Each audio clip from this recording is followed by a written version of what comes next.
Hello again.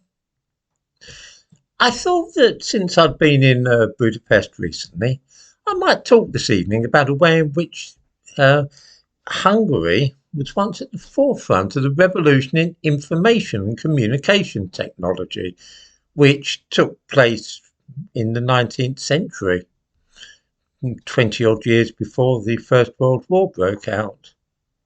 I've written about this at length in one of my books, this one in fact.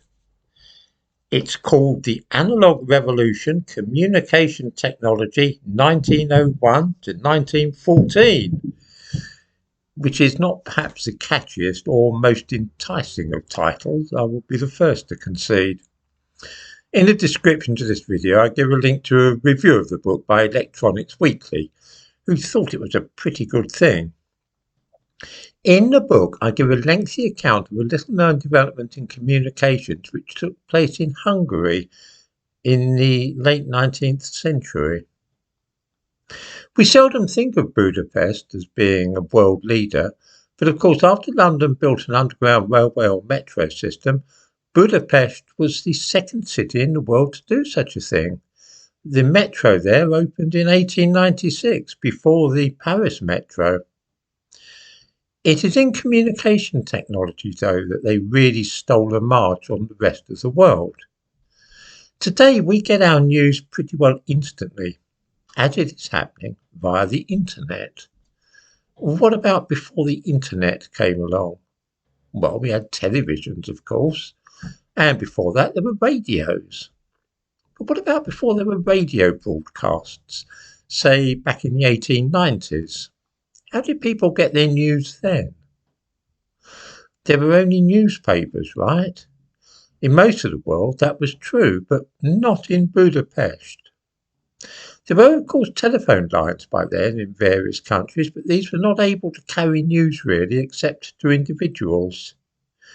In the Hungarian capital of Budapest, though, special one-way wires were run into homes so that they could receive telephone hermondo. This translates roughly as telephone herald, which was incidentally what a similar service in New York was later named.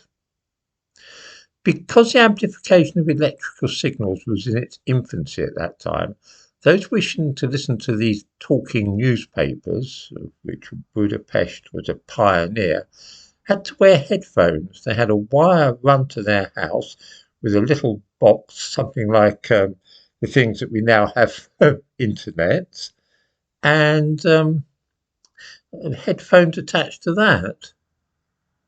An article from an American magazine published in 1901, when the Hungarian service was flourishing, describes how 5,000 kilometres of wire carried the telephone hermondo service to 6,200 homes in Budapest. These days, the cables carrying broadcasts to subscribers on the internet are usually buried beneath the pavement, but at that time they were hung on poles and ran into the eaves of houses. A look at the programme schedule reveals that this talking newspaper was almost indistinguishable from a modern radio station. The morning timetable began as follows: 9 a.m. precise time signal, 9:30 foreign news, 10 o'clock stock exchange quotations, 10:30 roundup of local news headlines, 11 o'clock general news and finance. Microphones were positioned permanently in the Budapest Opera House, which meant that subscribers to Telephone Hermondo could enjoy listening to the opera in the evening, relayed live into their homes.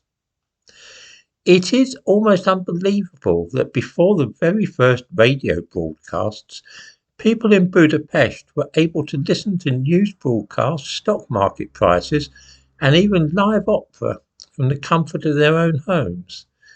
The thumbnail to this video shows a woman in Budapest in the late 19th century relaxing with headphones on her head, listening to the opera.